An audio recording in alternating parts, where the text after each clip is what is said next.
अयोध्या में आज भव्य दीपोत्सव की तैयारी। सरयू के घाट पर 25 लाख दियों को जलाकर बनेगा वर्ल्ड रिकॉर्ड। रंग बिरंगी रोशनी से जगमग है अयोध्या। शहर की प्रमुख जगहों पर लाइट्स से उन्हें सजाया गया। दीपावली के अवसर पर पूरे अयोध्या शहर को सजाया गया। लता मंगेशकर चौक पर फूलों से की गई खास सजावट। दीपोत्सव में शामिल होने के लिए आज दोपहर अयोध्या पहुंचेंगे सीएम योगी। करीब 20 घंटे रामनगरी में रहेंगे। सीएम योगी रामकथा पार्क में भरत मिलाप समेत कई कार्यक्रमों में शामिल होंगे। सरयू आरती में भी शामिल होंगे। गुरुवार को हनुमानगढ़ी और रामलला के दर्शन करेंगे। अरुणाचल प्रदेश के तवांग में दिवाली मनाएंगे रक्षा मंत्री राजनाथ सिंह। केंद्रीय मंत्री किरण रिजिजू के साथ हुए रवाना। जम्मू कश्मीर के उधमपुर में बीएसएफ के जवानों ने दिवाली का जश्न मनाया। दिए और कैंडल्स जलाए गए। दिवाली के अवसर पर मुंबई में शाहरुख खान का घर मन्नत भी सजा। रंग बिरंगी लाइटों से जगमग। न्यूयॉर्क की सबसे ऊंची इमारत वन वर्ल्ड ट्रेड सेंटर पर की गई खास लाइटिंग। दिवाली से पहले रंग बिरंगी रोशनी से किया गया जगमग। दिवाली से पहले दिल्ली में ट्रैफिक का सिलसिला हुआ शुरू। धनतेरस के मौके पर कई इलाकों में जाम लगा। छठ और दिवाली पर रेलवे का खास इंतजाम। आज चलाई जा रही हैं 164 विशेष ट्रेनें। अलग अलग ट्रेनों के 7000 अतिरिक्त फेरों की व्यवस्था। 1 करोड़ से ज्यादा यात्रियों को होगा इसका फायदा। दिल्ली में प्रदूषण के चलते AQI बेहद खराब श्रेणी में पहुंचा। आनंद विहार इलाके में स्मॉग की परत नजर आई। दिल्ली के कई हिस्सों में 300 के पार AQI। ITO में सफेद धुंध के साथ बहुत खराब श्रेणी में एयर क्वालिटी इंडेक्स। दिल्ली में इंडिया गेट इलाके में धुंध की परत देखी गई। बहुत खराब श्रेणी में पहुंचा air quality index.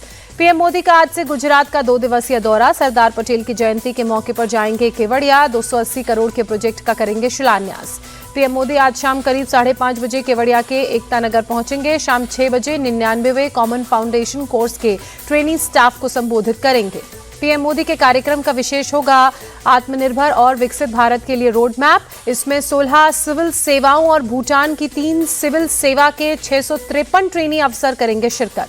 PM Modi 31 अक्टूबर की सुबह 7:15 बजे स्टैच्यू ऑफ यूनिटी पर पुष्पांजलि अर्पित करेंगे। राष्ट्रीय एकता दिवस के समारोह में होंगे शामिल। महाराष्ट्र में नामांकन खत्म होने के बावजूद महायुति और महाविकास अघाड़ी में नहीं सुलझा झगड़ा।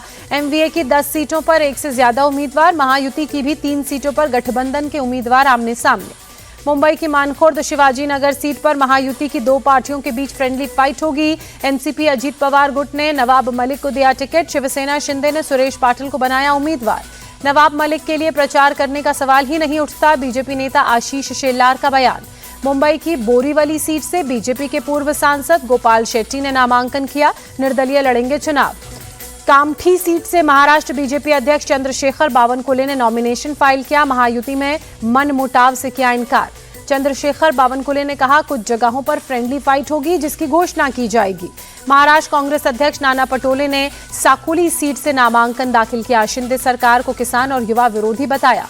कांग्रेस नेता बालासाहब थोराट ने पर्चा भरा। महाराष्ट्र की संगमनेर विधानसभा से लड़ेंगे चुनाव। एआईएमआईएम प्रत्याशी इम्तियाज जलील ने पर्चा भरा। औरंगाबाद पूर्व सीट से लड़ रहे हैं चुनाव। महाराष्ट्र विधानसभा की 288 सीटों पर चुनाव के लिए 7,995 उम्मीदवारों ने 10,905 नामांकन किए दाखिल। राज्य चुनाव आयोग ने जारी किया प्रेस नोट। उत्तर प्रदेश उपचुनाव को लेकर डिप्टी सीएम केशव प्रसाद मौर्य का दावा। कहा 9 की 9 सीटों पर बीजेपी की होगी जीत। हरियाणा चुनाव पर कांग्रेस के आरोपों को लेकर चुनाव आयोग ने बहुत कड़ा जवाब देते हुए कहा 16 पन्नों का एक लेटर कांग्रेस को लिखा और लेटर में तमाम आरोपों को खारिज किया। चुनाव आयोग ने कांग्रेस को दी चेतावनी। कहा बेबुनियाद आरोप और बयानबाजी से अशांति और अराजकता का हो सकता है माहौल। मध्य प्रदेश कांग्रेस कमेटी की दूसरी लिस्ट जारी हुई। 84 सेक्रेटरी और 36 जॉइंट सेक्रेटरी किए गए नियुक्त। मध्य प्रदेश कांग्रेस की पॉलिटिकल अफेयर्स कमेटी में जीतू पटवारी के साथ कमलनाथ, दिग्विजय समेत 25 नेता शामिल।